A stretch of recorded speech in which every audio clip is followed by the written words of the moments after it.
Amazing morning, everyone!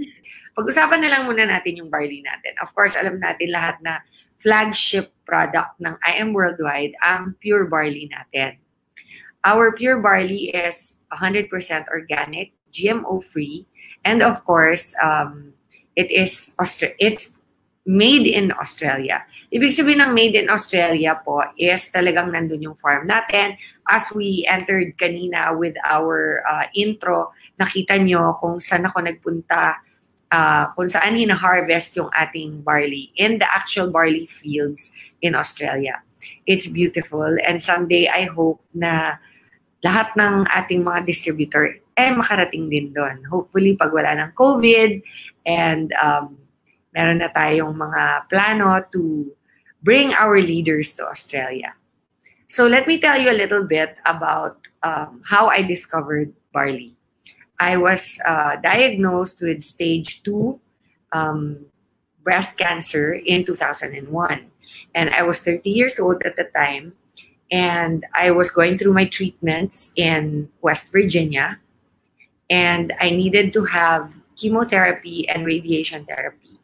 Chemotherapy, as you well know, is the only way the doctors really know how to combat cancer. So, pag may cancer ka and bata ka pa, ang ina-assume ng mga doctor is that you have an aggressive kind of cancer. Kasi when you're young and you get cancer, mabilis mag-reproduce ang cells mo habang bata ka pa. So what happens is the tendency is for the cancer cells to eat your healthy cells faster than pag matanda ka na. So I knew that I would have to battle this cancer with all of my strength and with all of my spirit, my soul, and my body. And I knew that back then, my spirit was already very strong because of my faith in the Lord. Kaya it's so important na to have a relationship with God. Because if you don't have a relationship with the Lord, everything that you do in this world, ikaw lang mag-isa. Meron ka mang mga nagmamahal sa'yo, they don't have superpowers like the Lord does. So the number one thing I always tell people is, the Lord has given us many ways to heal. But the most important way to heal is your faith with God. So I just want to share with you na aside from my faith that was strong, my spirit was strong, my physical body, I believe, was strong because I would exercise almost 2-3 times a week regularly. Hindi po ako smoker, hindi rin ako umiinom except yung tinatawag na social drinking that I do, but that's all. Hindi ako malakas uminom. And aside from that, I sleep regularly. Hindi naman ako masyadong stressed. Medyo during the time, pero other than the normal amount, hindi naman siguro yung abnormal na tulad ng mga high-stress jobs na meron tayo dyan. Diba? Hindi naman ako yung investment banker or yung nagtitrade sa mga stock market na parang zigzag pag diba? Pagka sobrang na fail yung yung ininvestan mo, sobrang panic mode. So, I just had a regular job. As you well know, artista ako. So, when I got diagnosed with cancer, I was really shocked. I didn't know what to do. And the doctors told me na I would need chemotherapy, full-blown chemotherapy, and radiation therapy. For my chemotherapy, I needed 4 rounds. They gave me the most toxic chemotherapy there is. Kasi nga, I'm so young. So they wanted to give me adriamycin, Cytoxin, and a couple other chemotherapy drugs that basically are the most powerful that there are, that they believe na makaka-wipe out ng lahat ng cancer cells sa katawan ko. That was the upside.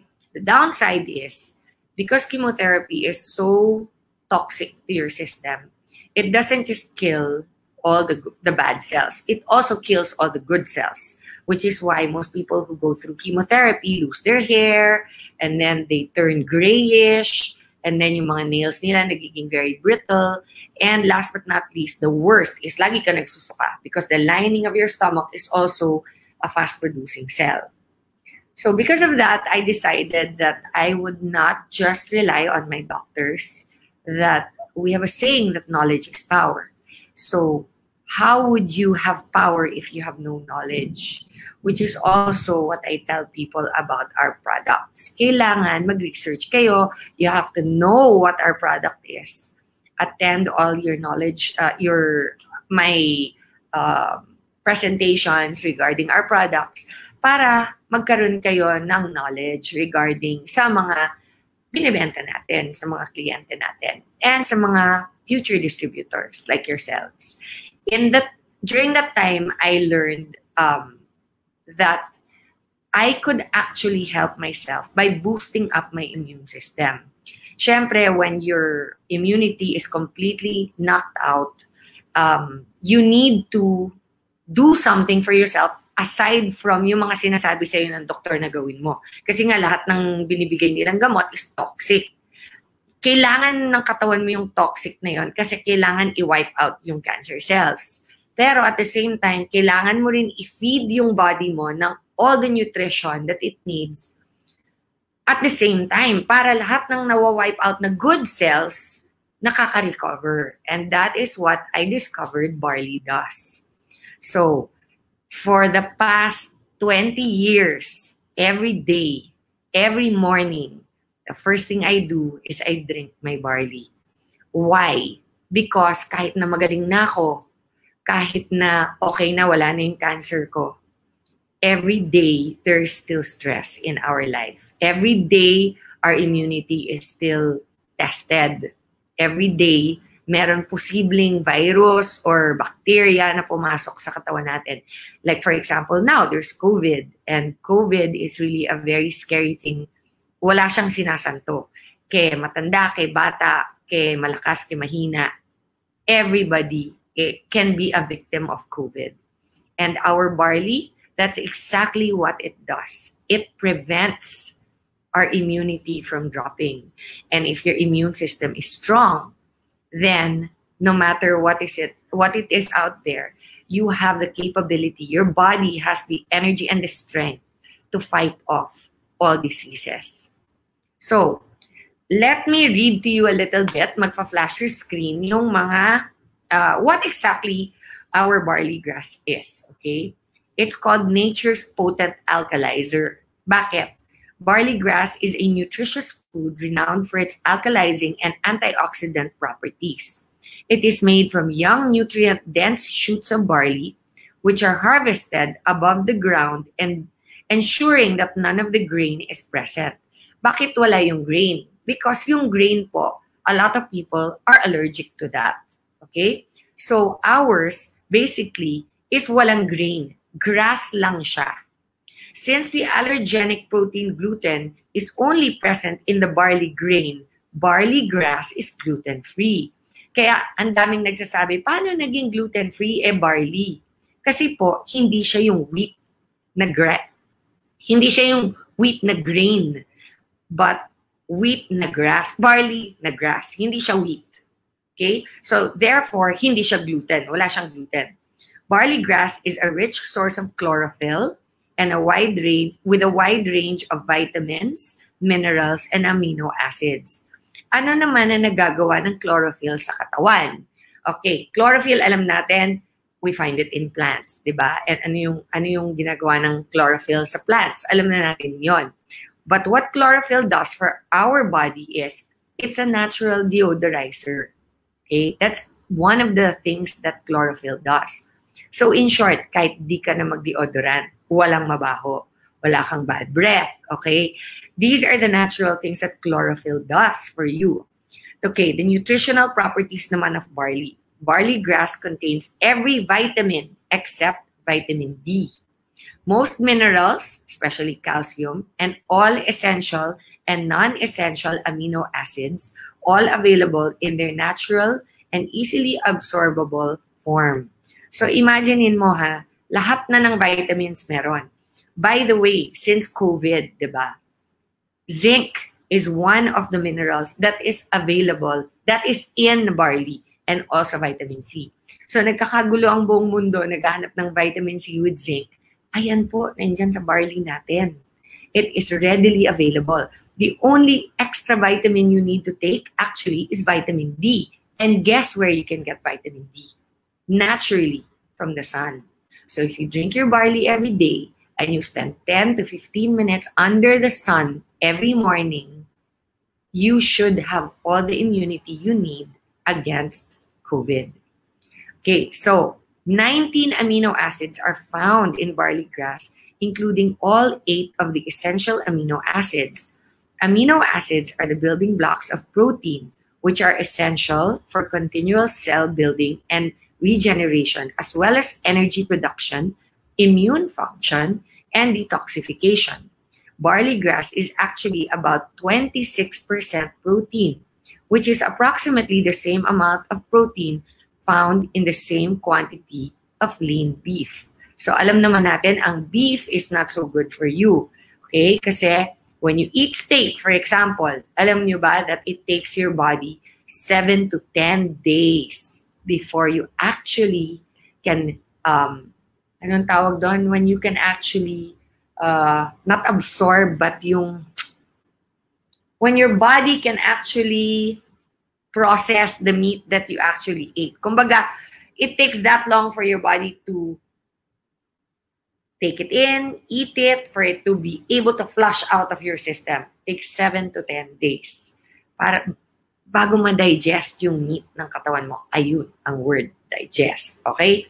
So, instead of eating that, what you should be eating is more quality foods like our barley. Kasi mas madaling ma-absorb ng katawan with all the nutrients. Barley grass also contains a number of living enzymes and flavonoids that function as potent free radical scavengers. These compounds make barley grass a great nutritional supplement that provides antioxidants and anti-inflammatory nutrients. In fact, some studies show that barley grass extract may be very beneficial nutritionally for many health problems, including gastric ulcers, high cholesterol levels, and cancer. Alkalizing properties. Okay, what are the alkalizing properties? Barley grass is naturally alkaline. So, what causes sickness is acidity. If you're acidic, that will cause sickness. Now, barley grass is one of the highest alkaline products, or what do you call it? Vegetable filled with nutrition that there is on the face of this earth. So it helps neutralize excess acidity in your body. It's also a rich source of chlorophyll. Pag-usapan na natin yan. The green pigment that is necessary for making sugars by plants via photosynthesis. Chlorophyll is one of the most potent alkalizing plant nutrients needed to maintain in an alkaline body. So, kailangan natin ng chlorophyll for us to maintain an alkaline level sa katawan natin. Green barley also contains an array of alkalizing minerals such as potassium, magnesium, and calcium, and zinc. Okay. Green barley contains high concentrations of naturally occurring substances with antioxidants and anti-inflammatory properties. Okay. So, ang number one na pinakamagandang, what do you call it, alkalizing property ng ating barley is ang tinatawag na superoxide dismutase. Okay? It's a living enzyme.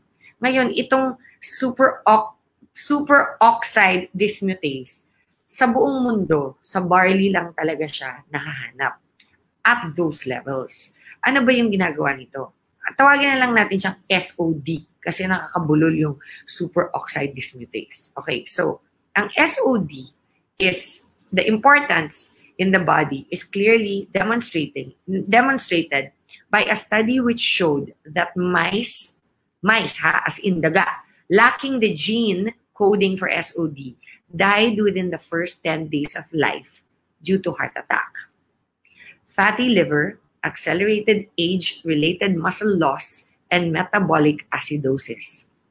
A deficiency of SOD was shown in another study to lead to widespread free radical damage, leading to the development of liver cancer later in life. So, itong SOD enzyme na to, ito po ay super important sa katawan. And that is why barley, our barley from Australia, organic barley, has the highest form. It's not just SOD that is responsible for green barley's potent antioxidant and detoxifying effects. One study shows that the complete green barley extract was found to be more beneficial nutritionally for rheumatoid arthritis than the consumption of only the isolated SOD. That means, hindi lang SOD, pero SOD in barley. Ang super galing. Okay? So it's like magaling na yung SOD, pero pag nasa barley, level up pa siya lalo. Okay? At saka mahirap mahanap ang SOD on its own. You normally find it in food such as plants. Now, the beauty about our barley is that it's so concentrated.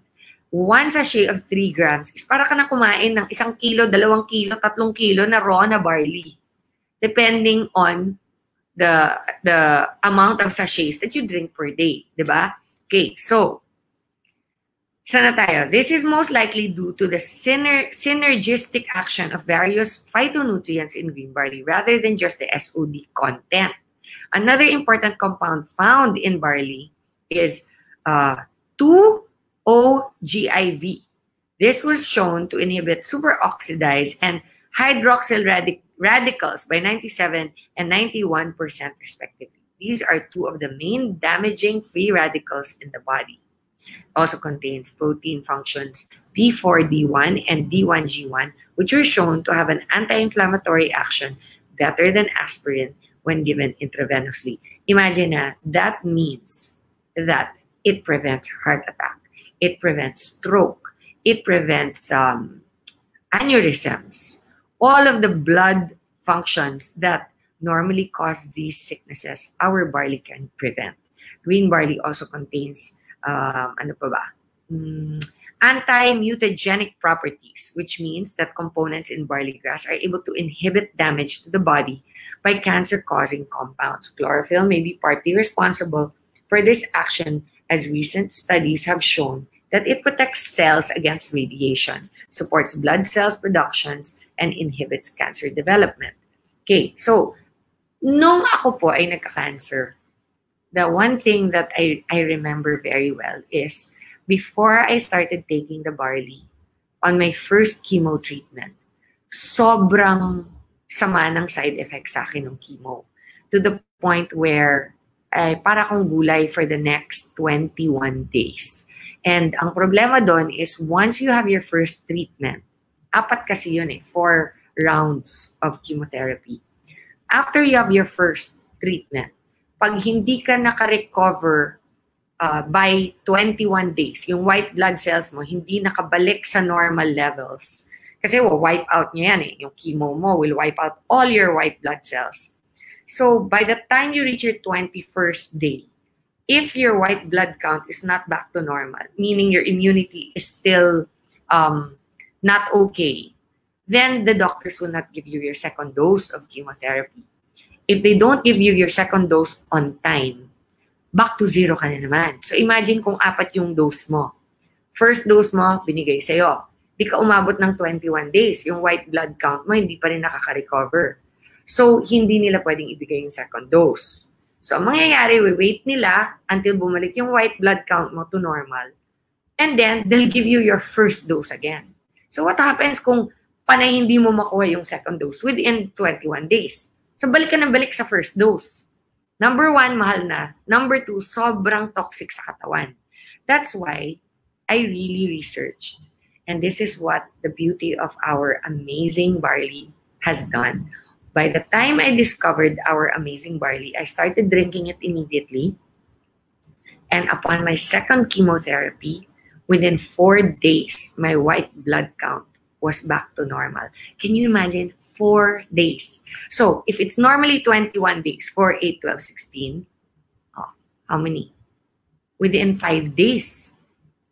Normally, di ba? 1/5 of that would have been the amount of time. But mine wasn't even 1/5 of the time. It was 4 days. So, in 4 days, what my body did was recover what normally took it 21 days. That's what our barley does. It's pretty amazing, don't you think? So, what can I suggest? All I can say is, now that I've told you about our barley, I think that you should be able to proudly tell everybody na I think that especially now during the time of COVID, it's important to take your barley. Not just once, not just twice, but 3 times a day. Better safe than sorry. Ako po, talagang, I'm basically one of those people na medyo delikado ang kalagayan ngayong COVID, diba? Kasi may predisposed sickness ka na, which with me was my cancer. But for some reason, the Lord has really prevented me from being sick. He's really prevented me from feeling not so well. And I have to admit, di naman ako nakakulong sa bahay all the time. Ako pa rin ang nagsusupermarket. Ako pa rin yung...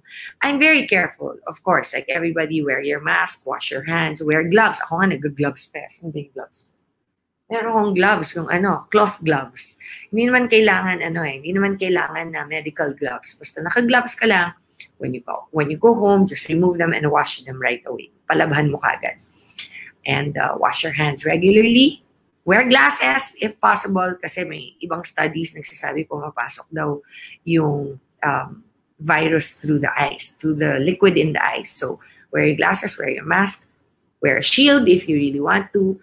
Pero for me, there's no reason why you cannot continue to live your normal life. Hindi naman kailangan magkulong sa bahay 24/7. Also, drink your barley and you know that you will be a step ahead. So, I don't know if you can all hear me because I really don't see the comments and I can't see how many people are watching. But, okay, I see some. Ayan, merong iba, pero hindi marami. But, I would just like to tell you that I'm really proud to be the person that brought the original barley to the Philippines. Kaya siguro ako tinatawag na Barley Queen is because, yun nga, I was the person that was able to bring the product to this country first through the drugstores and then through our I Am Worldwide network marketing. And of course, I do not supply any other networking company except I Am Worldwide. I would like to clarify that because I know a lot of other companies still use my testimony to try to sell their barley. I only supply I Am Worldwide. Wala na pong ibang networking company. So kung bumibili po kayo under another company and they are trying to convince you that it's because of me that you will get well, do not buy from them. Only make sure that you buy from I Am Worldwide and make sure that whoever you're buying from has a distributor's ID. Okay? Meron na rin po kaming reports na may mga nagbebenta ng fake. So, I would advise you not to buy in Lazada or yung mga online companies because you never know if you're buying the original. Better that you buy directly from the company or directly from somebody who has a distributor's ID. That's the best way to go. Okay, so I just got a message na we have 1,100 viewers right now. I would like to welcome you all and say I am really, really happy na kahit di ko kayo nakikita or wala akong response from you guys na you are here and you are willing to learn about our product. And like I said earlier, knowledge is power. So please try to learn as much as you can about our products. Most of the things that you want to learn about our barley or our acai berry are online. So, all you have to do is Google and you will find it. Okay? Ayan, there. May cautions. Meron tayong nakitang cautions. Ano yung cautions natin ngayon? Meron ba? Caution. Green barley is a natural food and is not linked to any significant adverse effects. However, due to its detoxifying properties, it is best to start at a low dose and gradually increase the dose to avoid any detoxification symptoms. Common symptoms of detoxification include headache, fatigue, flatulence. Yung flatulence, ibig sabihin nun yung gassy. you become gassy, increased bowel movement, and water excretion. These symptoms should cease within 24 to 48 hours. Okay? However, many people do not suffer from detox symptoms at all. That does not mean you're not detoxifying. It just means na wala kang symptom. Parang yung sa COVID, asymptomatic ka. Okay. So ensure you drink plenty of filtered water and eat a healthy diet to support your body's detox efforts. Barley grass is a rich source of vitamin K, which is an important vitamin for blood clotting. Therefore, it's important to discuss this with your doctor if you are taking blood thinning medications. That's the only time na kailangan mong mag-isip or mag-inquire sa doctor mo is kapag meron kang mga blood thinning na ginagamit. Aside from that, anybody from birth to old age can take our barley very, very regularly. There's no problem with that. Many people ask me, bakit po meron akong nararamdaman na ganito or meron po ako biglang breakout sa mukha or allergic reaction? Relax, it is just a process of detoxification. I always tell people, better to have it come out than to keep it inside your body. Kasi pag nakakulob yan sa loob ng katawan ninyo, eventually, magiging sakit yan. And who knows, baka maging malala pa, like cancer. So to prevent any of those things, what you have to do is detoxify. And like I said earlier, detoxify by starting with 1 or 2 sachets per day and increase 3 to 4 days later. You can start taking 3 sachets. And kung meron po kayong nilalabanan na sakit like cancer or diabetes or high blood pressure, then you can drink as much as you want. In fact, walang maximum dose ang ating barley because it's 100% natural. So I think we're pretty much done with our barley talk.